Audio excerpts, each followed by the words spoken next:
We are at Hush Public House, which is, like 5 minutes away from Scottsdale Quarter off of Scottsdale Road? Yeah, we're just south of Kierland and Scottsdale Quarter. We're right on Scottsdale Road in Tacoma. And you said before we started the podcast, you guys have been open since 2019, right? February 2019? Yep, we opened February 2019. And so before you even opened this place, you had been in the food industry before with a food truck. Was that your first experience in the food industry? I figure probably not. Oh, no, I've been cooking 15 years. Okay. After I got out of the Marine Corps in 2006, went to Le Cordon Bleu, used my GI Bill to go to Culinary School, and been cooking since. Okay, so let's go way back when. You are an Arizona native, correct? Correct. What was it like growing up here before, there's obviously been a ton of recent development in this area in particular lately. What was it like growing up here back when you were a child? I grew up in this neighborhood and went to Chaparral High School. Back then, there wasn't very much north of Shea, 20 plus years ago. Yeah. Desert Ridge wasn't there, any of that stuff.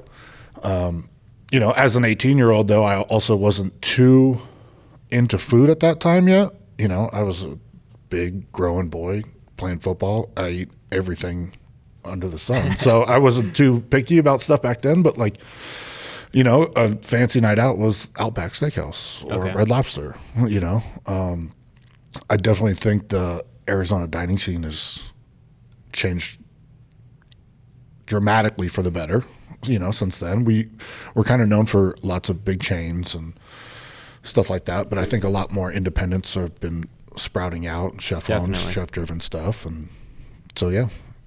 And this area still is, there's obviously plenty of local places around here, but it's not quite Central Phoenix or something like that where it's been thoroughly developed with food. So it's awesome, me living just a couple minutes away from here, seeing more and more places like this pop up, that you can not only get a local establishment, but somewhere that's really, really conscious about the food that they're serving. Sure. And we'll get into the menu a little bit more, but you guys have some crazy creations on there, very diverse menu, and not a menu, despite all the podcasts and whatnot I've done, that I've seen that is similar to any other restaurant. So without getting too deep into that, because we'll circle back around to this concept, but how did you start getting into food that is at the level of what you guys are doing? So, growing up in an Italian family, food's very important. Both my parents are great cooks. Grandparents, same. Getting home, I was watching Food Network religiously. Back when, they actually taught you how to cook, and it wasn't, competitions on who could make the fastest cupcake or whatever. So I always enjoyed it, like I said, a big dude, I like to eat. So I wanted to be able to sustain myself. But I also, playing sports, being in the Marine Corps, doing stuff like that. I really love the camaraderie of the kitchen. Okay. The team aspect of everything, relying on one another, kind of being in the trenches, in the weeds. And I really gravitated towards that. I also got to play with knives and fire, so I was all about it. And so around the time you were playing football and in high school at Chaparral, were you getting into cooking back then, or was it still kind of a novel thing? It was mostly just watching Food Network for entertainment? Yeah, I was working in restaurants. I was a busser, dishwasher. I was a host. I kind of got my first short order cook job at Taste of Chicago over on Hayden and Mountain View. So doing Chicago-style hot dogs, Italian beef, stuff like that. Mm-hmm. So that's really where one of my dishes, the Italian beef sandwich, came from. We just kind of took that and elevated it a little. And so I figure pretty shortly after high school is when you entered the military? Yeah, so my freshman year of college was 9/11. Okay. And so after that, I decided I was going to quit school and join the Marine Corps. And not to, get too personal about it, but what is that experience like for you? My grandfather, both of them served in the military. So first of all, thank you very much for your service. Thank you. But, it's obviously a very important thing. It is something that a lot of people, including myself, don't really understand, that haven't done that before. So what was that kind of experience like, and how long were you on that journey? For me, it was positive. I think at the time I needed a little bit more direction and discipline. But I got to travel the world. I lived in Japan for a year. Got to go to Australia, Philippines, Thailand, wow, Middle East, Hawaii. So yeah, for me overall, it was a positive experience.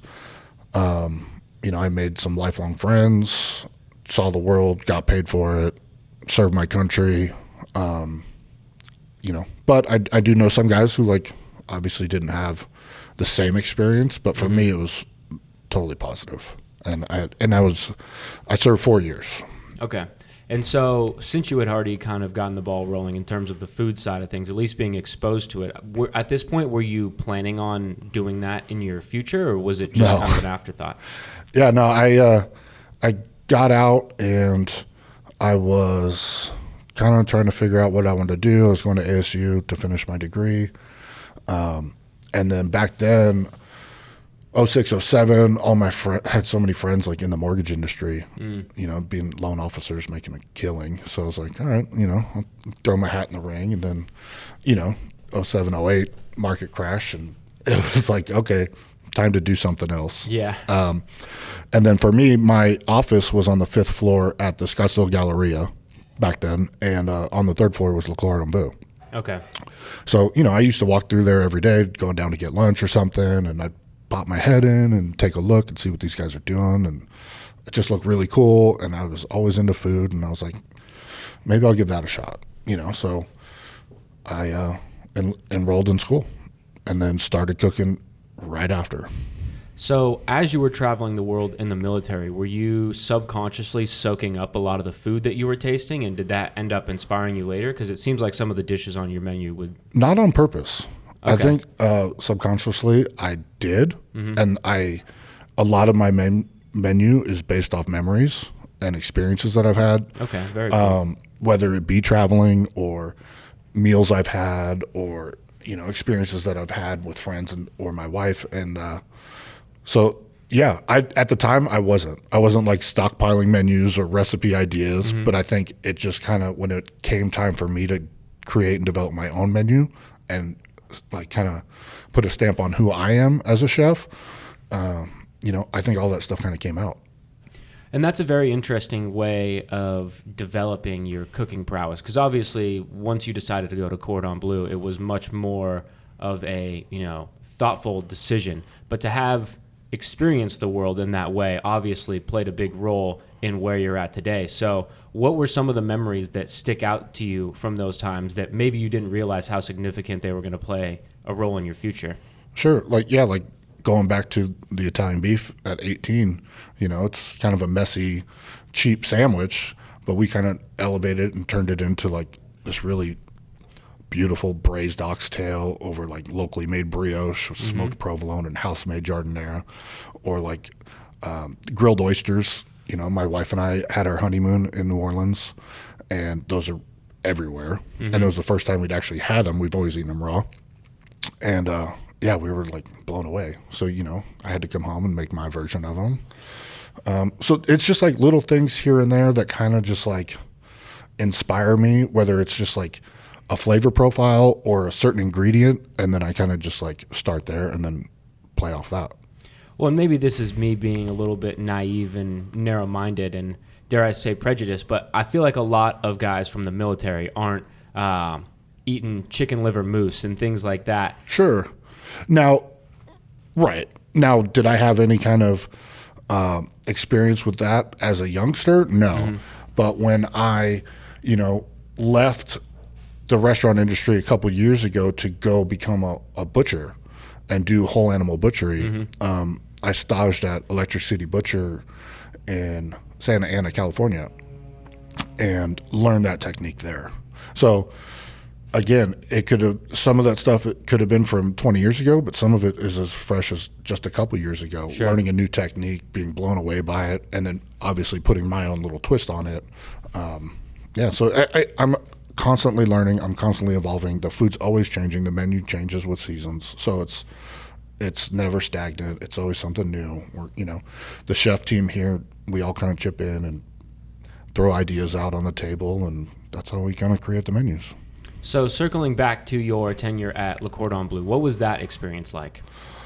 Culinary School was fun. It was like 7 a.m. to noon every day or 5 days a week. And you go in and you learn, and you take, I think there were like 6-week blocks of different classes. So you learn sauces, and you learn meat fabrication, and you learn, proteins and all the stuff, garde manger, that you're just like learning. Now, so much of it is technical. So much of it is vocabulary, things like it really sets you up for a really good foundation to get into the field of cooking. I will always say that I learned way more actually cooking in restaurants and learning from chefs than I did in culinary school. But culinary school gave me that great foundation to kind of like, when I walked in the door, I wasn't like a chicken with my head cut off. Like I at least knew what things were. So like when a chef would say, hey, go grab that chinois or go grab a China cap or something, I knew what I was doing. So like I said, it gave me a good foundation. Still lifelong friends with a lot of people. Maybe 1 or 2 of us are still in the industry out of like 30. Wow. But yeah, I mean, it's a tough business for sure. Yeah, absolutely.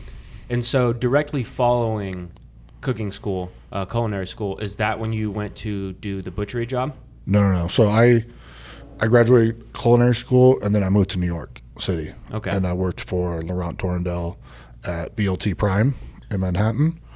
And then from there, I came home and worked for Matt Carter at Zinc Bistro, and really learned how to cook at Zinc. You know, back then, Zinc was, and still is, one of my favorite restaurants. But back then, it was like, if you can cut your teeth at Zinc, you can make it. You know. Yep. Quite a powerhouse of a restaurant, and now you're just around the corner from And that. I mean, you know, most people that I was online with or was cooking with back then are either restaurant owners or executive chefs somewhere. So, which is a crazy thing to see, especially, you know, so many years later, now that you're just up the road from it. That's got to be a pretty cool full circle moment that it ended up like that. Yeah. And and even like guys before and after me, you know, everybody that kind of comes out of Matt's kitchens end up doing something great. So after Zinc Bistro, where did you go from there? After Zinc, I went to Wildfish, you know, part of the Eddie V's group, Roaring Fork, and was a sous chef there for a little while. And then from there, that's when I left to go and open my own food truck. And it was called Duck Duck Pig, and it was all pork and duck sandwiches and duck fat fried tater tots and, you know, shit like that. But it was like, back then, and I don't know how it is nowadays, but back then the food truck scene was really brand new to Arizona.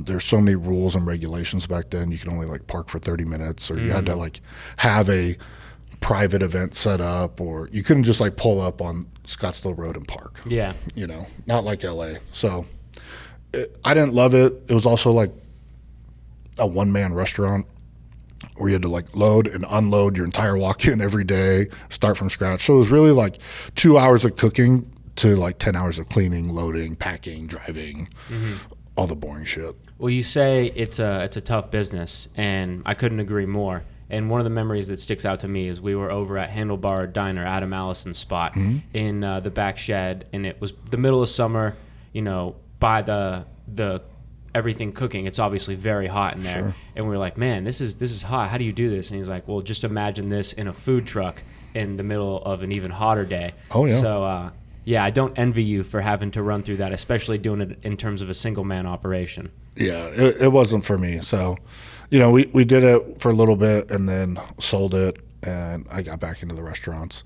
You know, at that time, I was kind of not sure. I was like kind of in a funk. Wasn't really sure what I wanted to do with my career, and I was like at that time looking for something else maybe, and I kind of just went back to my roots, you know, and I went to Charlene Badman at F&B, and I applied for a line cook job, and I just said, hey, I really admire your stuff, I'd love to work here.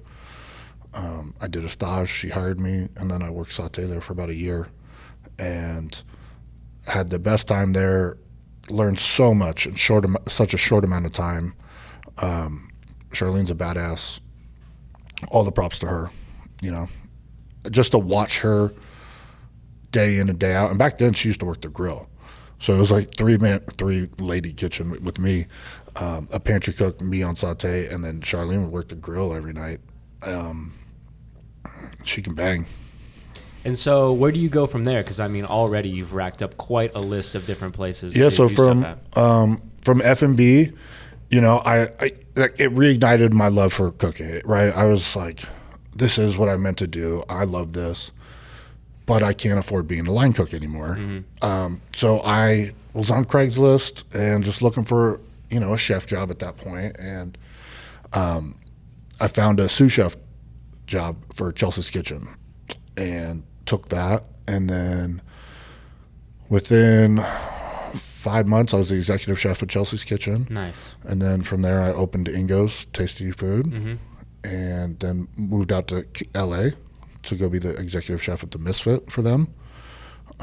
Opened Ingo's Diner in Santa Monica for them, and then I was the regional executive chef in LA for LGO. And then my wife and I decided, we met at Chelsea's Kitchen actually. Oh, okay. And we were both out in Santa Monica, and we decided we wanted to kind of come home and settle down a little bit. So we came home, and I went back to Chelsea's and took over as a chef at Chelsea's for a couple more years. And then from there, I left to go do the butchery. Okay. And I went up to the meat market in Carefree to go work with Ronnie and did some whole animal butchery, made a lot of salami and bacon, and did a lot of stuff like that over there. How long were you there for? I was up there for about a year, and then we opened Hush. Okay. Yeah. So, you know, the places that you've gone through are not only phenomenal establishments, but they all kind of have their own unique touch. So in terms of skill building, that must have been instrumental in getting you where you are. Yeah, and that, you know, to go from French cooking to really vegetable forward to fine dining steakhouse. I've done Italian, I've done seafood, I've done whole animal butchery, pates, terrines, salumi making, all that stuff. It really lends to a very eclectic menu, as you've seen, but it also gives me a very wide base, you know, to play with. Absolutely. And so as you're kind of cycling from place to place, it seems like your average stay was, call it a year and a half. Were you thinking in your mind this whole time, like, I want to open my own place someday? Yeah, that was always the goal. You know, some places, you as a line cook, as a young kid, you know, some guys will stay 10 years, right? I kind of got into the game late as a cook because I spent my first 4 to 5 years in the Marine Corps. So when I came in, I was definitely the oldest line cook, and or the greenest line cook for my age, right? So, but with the military, I think it kind of gave me a certain maturity on the line, which helped me kind of move up faster. You know, I was at Zinc, I think 2 years. You know, once you back there, you started at the bottom and you kind of had to work your way up the line like a brigade. And so I tried to work harder and move faster. And, you know, as soon as I felt like I learned everything I could at a space, or if, like, you know, depending on finances, you kind of got to do what you got to do. But I was with LGO 6 years, but I got to travel and open new concepts and really learn the business side. And my stint at LGO really prepared me to open my own spot. And so what kind of things, when you talk about building up your business acumen in the restaurant business, what kind of things are you picking up that to this day have played a huge role in how you operate? Well, I mean, you're learning how to run a P&L. You're learning how to build one. You're learning how to budget, right? These days I don't cook very much. You know, it's a lot of back-end stuff, accounting, things like that. And really seeing what goes into running a restaurant, right? Like, I'm the plumber, I'm the electrician, I'm the handyman. You know, it all kind of comes and falls on your shoulders. So, you know, you learn as you go, and you watch a lot of YouTube videos. And I'll tell you, I installed both the toilets at Hush, and I've never done that before. But, you know, you got to do what you got to do. And when you're balling on a budget, you know, you figure it out. Yeah, I just got a house of my own recently, and so I'm going through that. And it's a pretty I'm trying to think of the best way of describing it, but it really opens you up to the potentials of what you can do when you're in a position where you're forced, whether it's money or time or whatever it may be, forced to do these things that you know you want to have be a part of your restaurants. like new updated toilets. And it's not something that you're necessarily comfortable with, but that's the life of a business owner, right? Is constantly stepping out of your comfort zone. How has that been as a journey for you? Is that something you've had to fight to do, or are you the type of person that looks to push yourself out of your comfort zone? I'm usually pretty much out of my comfort zone. I like new things. I like new challenges. Sure. I don't like being stagnant. That's one reason I love the industry. It's ever changing. There's always shit going on. Do I always love it? Am I always like in a good mood about it? No, not necessarily. You know, something breaks. It's like, awesome. Let me go fix that or learn how to do that. You know, it's not always convenient, but yeah, I guess I wouldn't have it any other way. Well, and, you know, you mentioned how you never want to be stagnant. You got a new spot right next door, Vanilla Gorrila. Touch on that a little bit if you would. Yeah, so we just opened the Vanilla Gorrila. It is a tap room and bottle shop. It's right next door to Hush. 24 taps, lots of local stuff, rotating. Retail beers, retail wines, games, TVs. Hush is making some bar snacks over there. Oh, nice. We got Frippers hot dogs. We got like a hot dog roller behind the bar. Yeah, it's just a fun, cool hangout. It's open 7 days a week, open all day. It was kind of a pivot for us, you know, to go from a restaurant to a bar. But, you know, I needed to do something that was recession proof for, God forbid, something like COVID happens again, where we're shut down. We're able to still continue to do to-go business and stay open. And after seeing how COVID played out, people were drinking. So, you know, my wife and I, we both love craft beer. So, you know, it felt like a good, smart move for us. The space became available during COVID, so we jumped on it. Absolutely. And so being in this area as a resident, there's not a high saturation of bottle shops or craft beer oriented places where there may be in somewhere like Tempe, where you've got, you know, not only a handful of breweries making great beers from the shop to Four Peaks, but, you know, certain areas like that have bottle shops much more densely. Whereas up here, trying to think of a few of them, you got, what is it, Whining Pig over at Desert Ridge. Yep. And then there's there's a smaller one that I don't know how much retail they do by the Bashes off of, what is it, Bell and Thompson Peak, I think it is. Couldn't even tell you. Yeah, that's like probably a 15-minute drive away from here, so it's not really even a comparison. So, and that's what, you know, we live up here, and we felt like this area lacked that and could definitely use it. So, for us, like, we would drive down to the Wandering Tortoise if we felt like drinking some beers, or we'd make the journey across town to Sleepy Whale or something like that. So, we felt like this area could definitely use it. It presented itself to us, so we jumped on it. So we'll circle back to Vanilla Gorrila in a little bit. Coming to Hush, when you opened in 2019, is the way things are now in line with what you had envisioned? Obviously, you know, with COVID and everything, a lot changed, but are things pretty similar to the concept you had in mind? Concept-wise, yeah. Layout, structure-wise, totally different. Okay. You know, we're sitting in a new dining room that wasn't here when we opened. You know, we expanded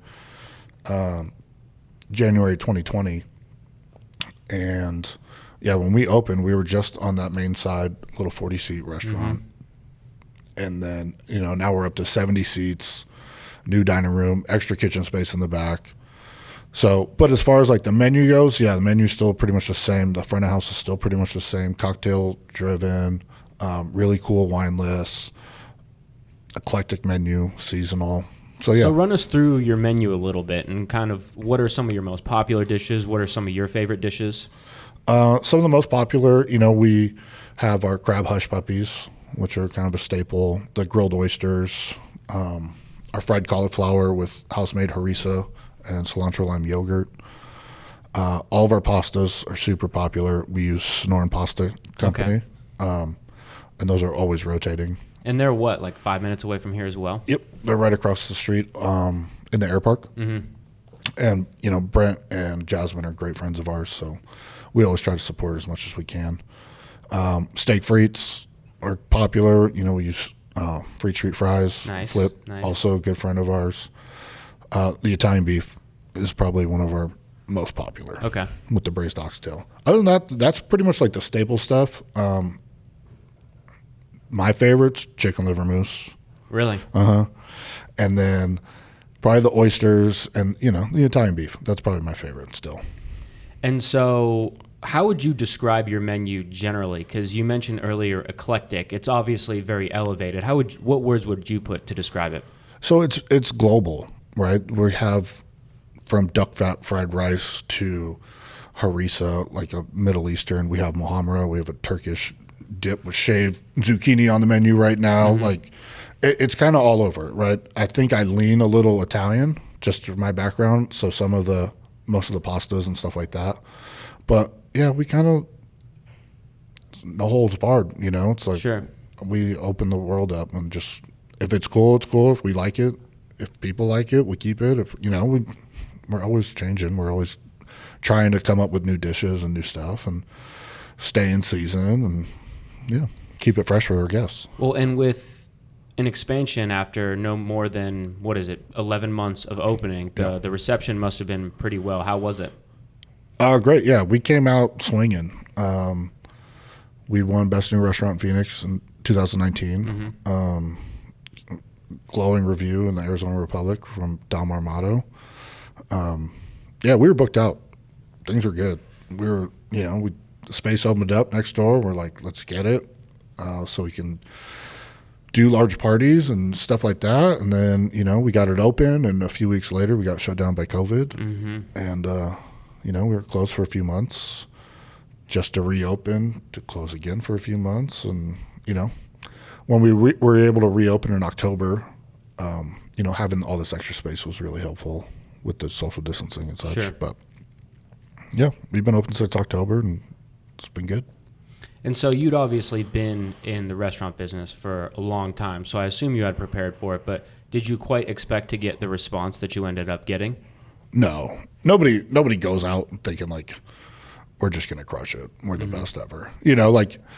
We have lots of support from the local community, so much support from the industry, other chefs and stuff.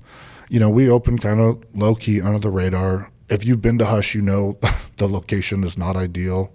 We're kind of tucked away in a small little strip mall next to Goodwill. There's nothing fancy about the space. It's pretty minimalist.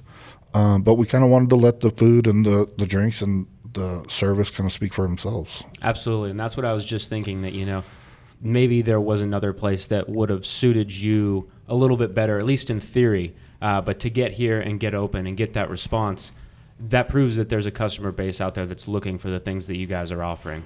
For sure. Yeah. And we have the best guests that come in, so many regulars, so many neighborhood people. And that's really what we set out to do originally, was open a very cool neighborhood spot that, we would want to go eat at. And I think we did it. Yeah. And so how have things evolved? I know we touched on a little bit earlier. You said some things are exactly the same, some things are different. What things have you guys modified to suit the customers since you guys have opened? That's a good question. I mean, as far as the guests are concerned, adding more space, because we were having a lot of trouble turning parties away, being able to do large parties or do buyouts for people who wanted private dining or that wanted to have more than 6 people come dine with them, because before we couldn't do that next door. As far as the menu goes, we're always open to feedback, and we've done menu items for people who are really craving something, or, hey, could you do a smoked beef rib or something, and we'll appease them. We'll throw stuff on because we have the ability to do that. We print menus in-house every day. So that's got to be a very odd feeling to have to tell people, I know you want to bring in 8-10 people, sit down and have a meal, but we just don't have room for it. Is that something that kind of irked you doing that, or did it light a fire under you to expand into this spot next door? Oh, no, it lit a fire. Because as a business owner, that's money you're turning away, right? So you see that and you're constantly saying no or apologizing. We don't have the room or the ability to. You start trying to figure out how you can capture that money. Absolutely. You know what I mean? Absolutely. So And it's fun. Like people come in this room and, it might be not as exciting because you don't have the atmosphere of the open kitchen and the bar right there. But yeah, people have some good times in here with some big parties. Sure. And so you mentioned your cocktail menu. We haven't really dug into that too much. Talk to me a little bit about your bar and what your guys' kind of philosophy, some of your popular drinks. As far as our philosophy for the bar, we kind of stick to a lot of the basics and we kind of put our twist on them. Okay. We're not out there trying to reinvent the wheel. We're not some avant-garde cocktail program. We have really good Negronis, really good old fashions, such things like that, martinis. Our bartenders over the years have really kind of been able to express themselves through their stuff. And then, I've also had a little touch of inspiration, if you will. I've gotten to be able to get some of Little Miss Barbecue's brisket fat from their smoker, and we'll fat wash bourbon and do an old fashioned with Little Miss Barbecue's brisket fat. I don't even know what that would taste like. Does it it's have smoky. A barbecue essence to it? Yeah. It's smoky. It's beefy. It's a little peppery, but it's not on our menu, so it's kind of a secret menu item. But what is fat washing? So fat washing is where you basically take rendered fat and mix it with an alcohol, and you kind of freeze it overnight, and through osmosis, you impart all that flavor into the alcohol. Interesting. And then you strain it all out, and then you've got flavored alcohol. At room temperature, the rendered beef fat, is it more like a coconut oil, or is it a little more solid? It is more like a coconut oil, but more cloudy. Or like a clarified butter kind of, right? Kind of. It's almost like chapstick, if you will. Now, if it gets hot enough, it'll clarify or it'll get soft. But yeah, it's fat. And so on the cocktail side of things, is that something that you had a lot of experience? I mean, you were in the restaurant business, obviously, so I'm sure you ran into them frequently. But is it something that you had really fleshed out in terms of your ideas when you would open, or is it something that you guys not built at all? Out? When we opened, my old partner Charles Barber was running the front of the house. I was kind of back of house, all that stuff, and Charles took care of front of house, cocktail menus, all that stuff. He has since moved on to go, and he's opening Aftermath down on 16th and Bethany, hopefully this month. But yeah, for a long time, he kind of ran the bar program. Now, since he's moved on, we hired a GM, Regina DeSalvo, from LGO Hospitality. Okay. And she's going to start putting her mark on the cocktail menu. Nice.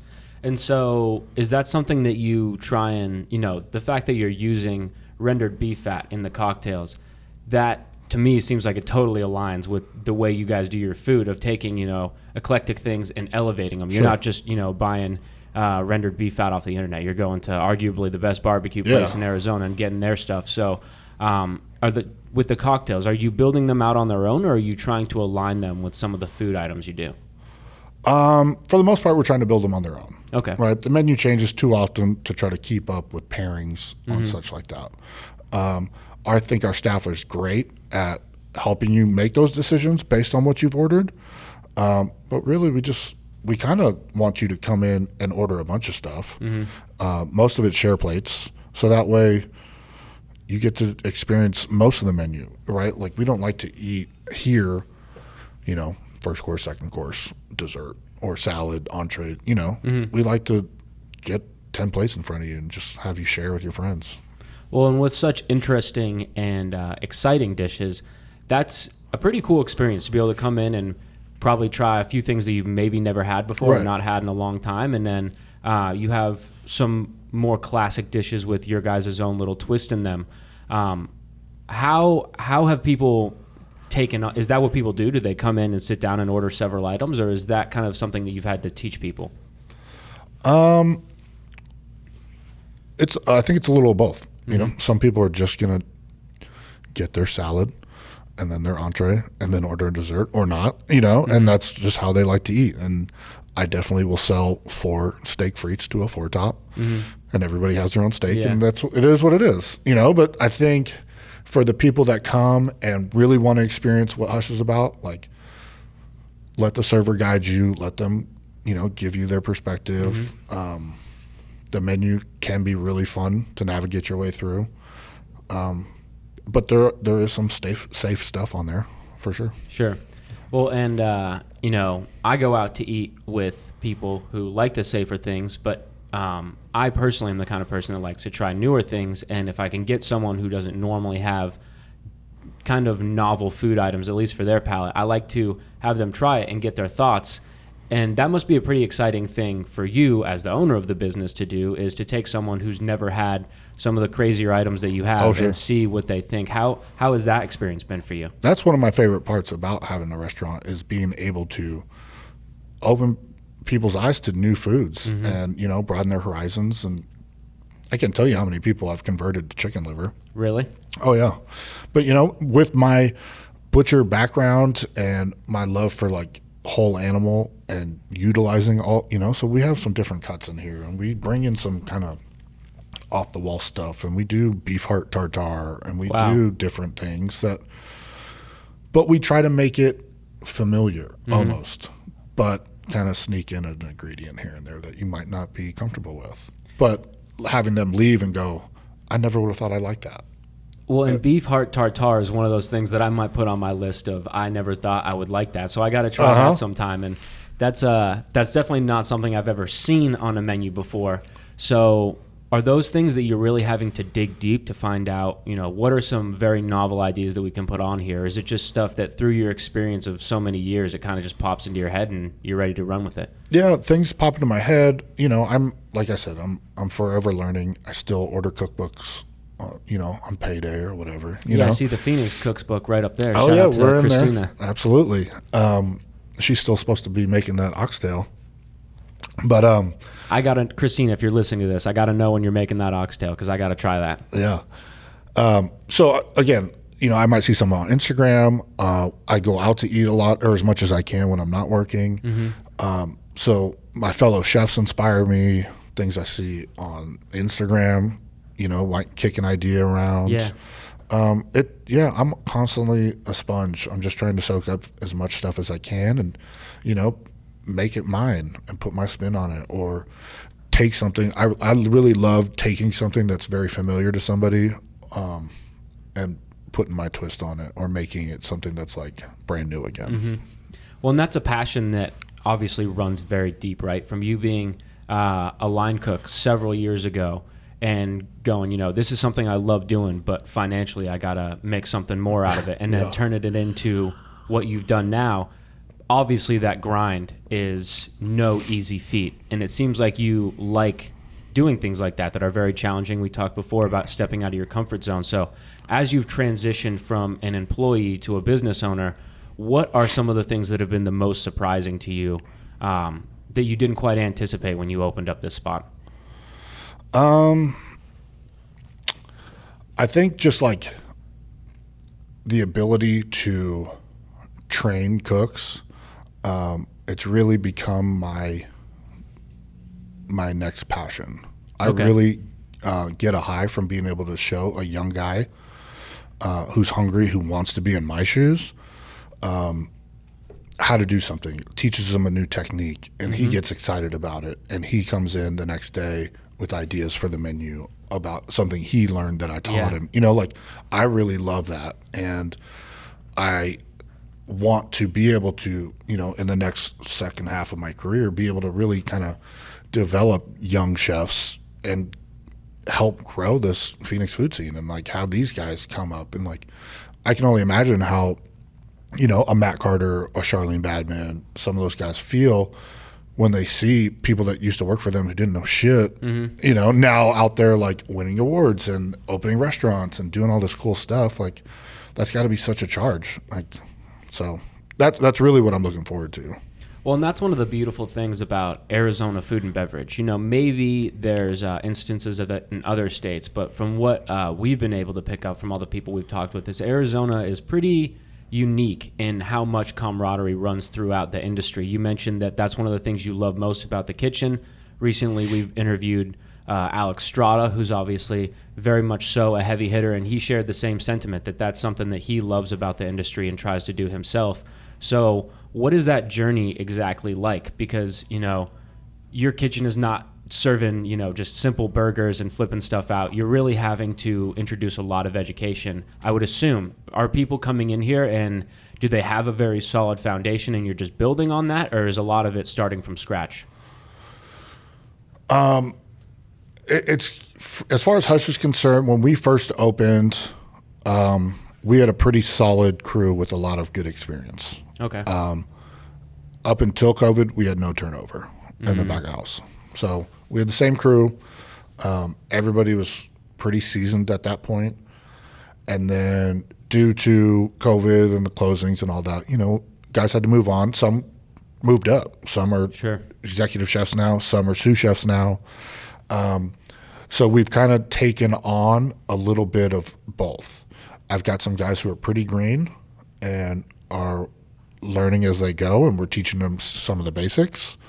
And then I still have some guys who are pretty seasoned, who've been around the block and who've worked for some of my friends who are chefs, And so I think we have a really good dynamic in the kitchen right now, because now I'm able to rely on some of those seasoned guys to kind of take some of the training for some of these younger guys and kind of hold them accountable for some stuff. So, and then having my chef, Alex Harrison, who he's been with me on and off for 10 years, to have him be able to kind of come in and run the show while I'm, sitting having conversations with you, or I'm helping loading the bar or whatever. It's really special to kind of see his growth from being a line cook with me to now him being a chef and, training guys. So it's really cool. Well, it's one thing to be able to cook a great dish. It's another thing to be able to understand, the financial side of running a business. But building a great team is one of those things that it escapes a lot of people, right? It's very nuanced, and there's not necessarily, you could read 1,000 leadership books, but it's almost like if you don't have some sort of natural ability or a mentor to kind of walk you along that process, it's, I would think, one of the hardest parts about running a restaurant. Would you agree with that? I would, yeah. I mean, if you're an asshole, people don't want to work for you. Yeah. If you're not a good leader, people don't want to work for you. I think for me, it kind of came naturally just through my background in sports and the military. So I've just always kind of been that way. Not everybody is, and not everybody's meant to be a leader. So again, for me, team building, that was always my thing. That's my favorite thing. I want to be on a team. I hang with the guys. I get on the line sometimes and cook with them when I can or when they need me to. Usually they're like, get out of the way, chef. But no, I mean, it's to be able to build a team is one of the most important things, right? Because I wouldn't be able to leave if I was worried about my guys unhappy or taking off or bailing or whatever.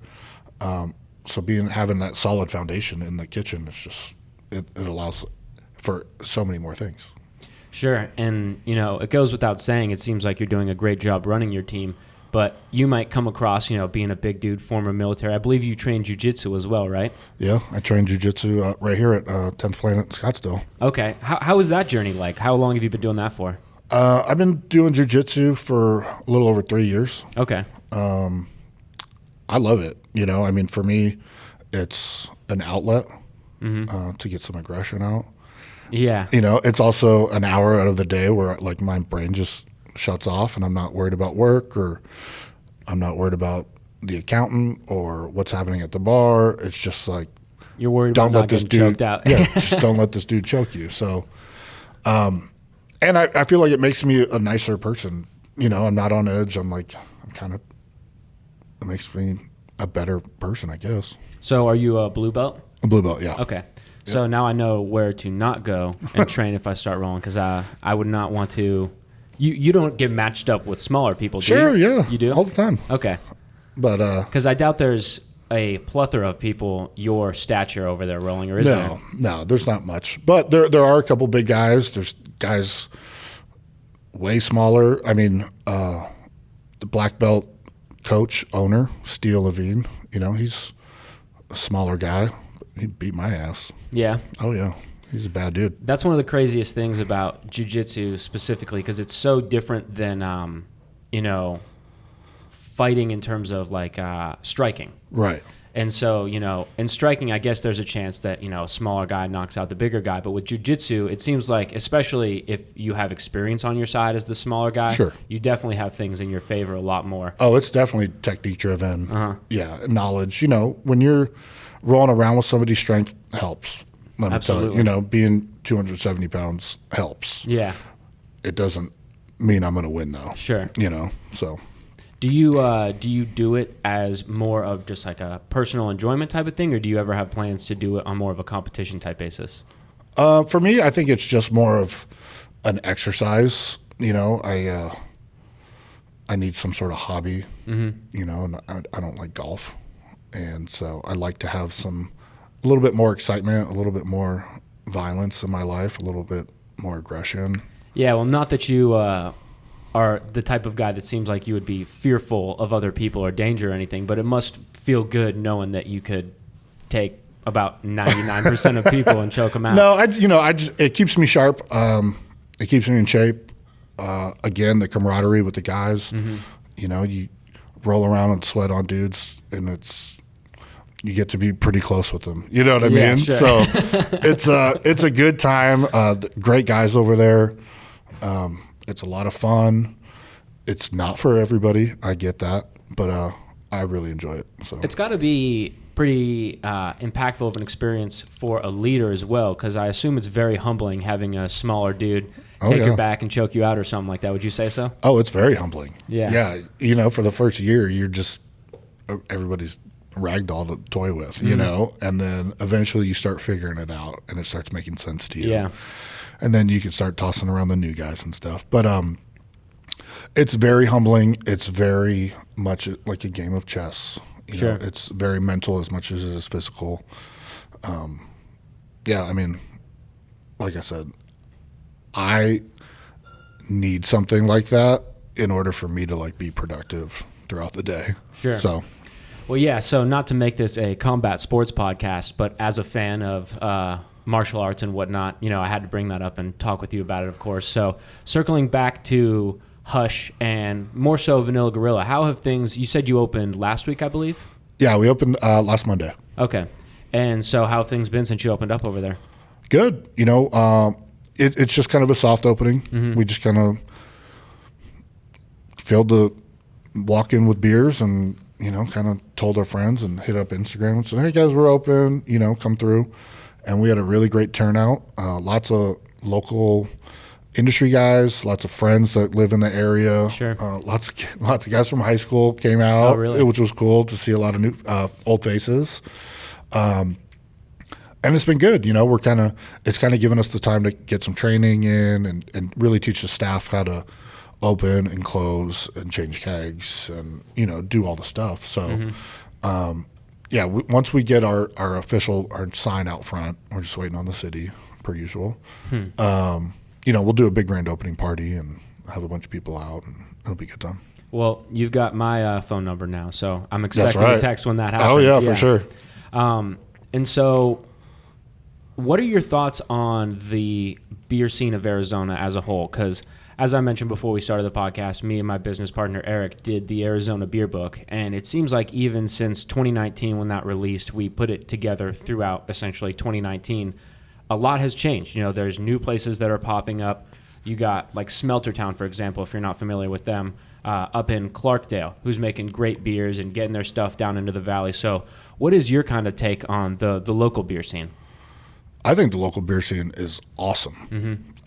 So many great breweries, local, right, like Phoenix area, but also up north, even down in Tucson.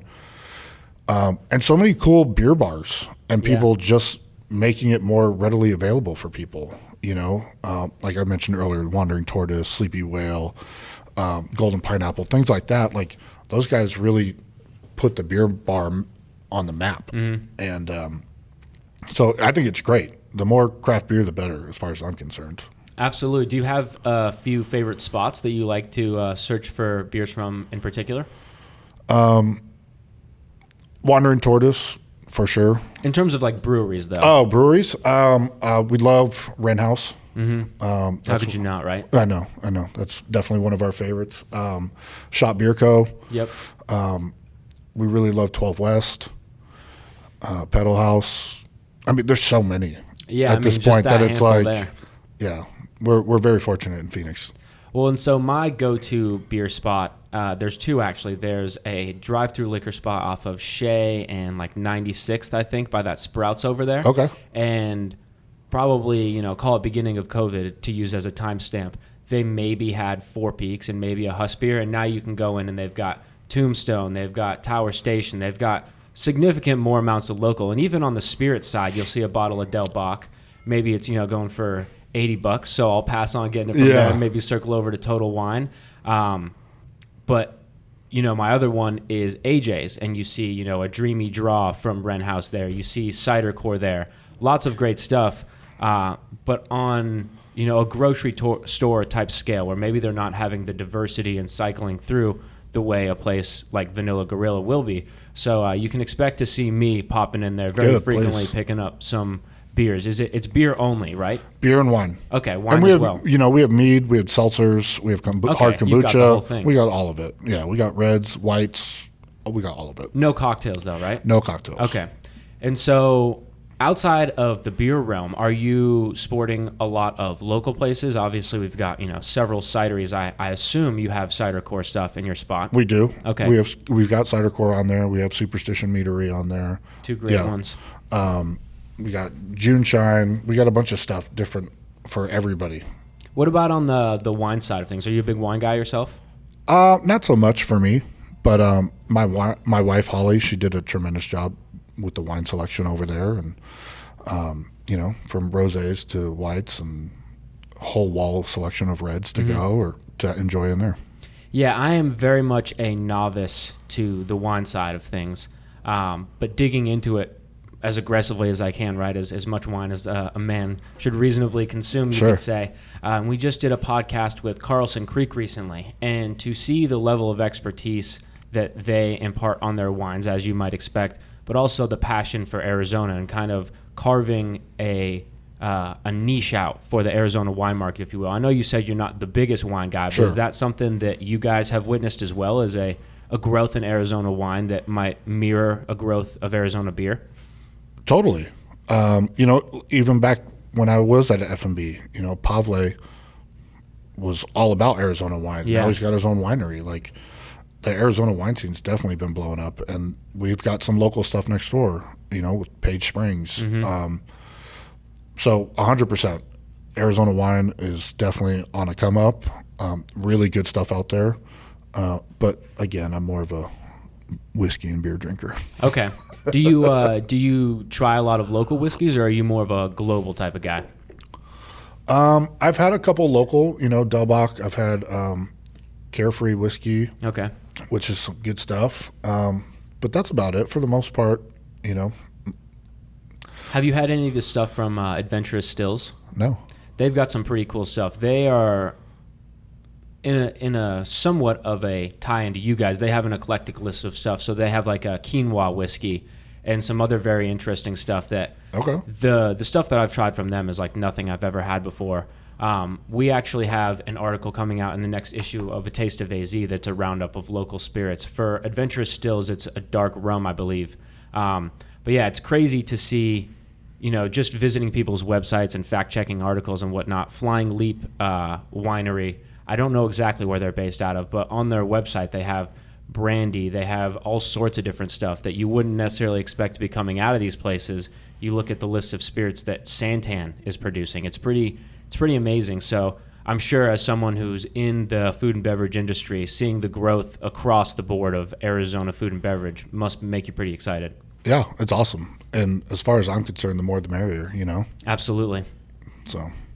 Well, great, man. Thank you so much for sitting down with us. My pleasure. Anyone that's listening, make sure to come down here and tell your server to just give you the rundown and maybe have them pick out some items for you, because there is no shortage of dishes that look incredible, dishes that look like something I've never had before. You mentioned beef heart tartare. That's got to be one of the most out there dishes, not to make it sound negative, but it's definitely not something I've encountered too many times before. So come on over here to Hush Public off of Scottsdale, get a few dishes. Maybe if you got time after, head over to Vanilla Gorrila, grab some stuff to bring home. There you go. Awesome. Thanks so much. Thanks so much, man, for sitting down with us. Appreciate it.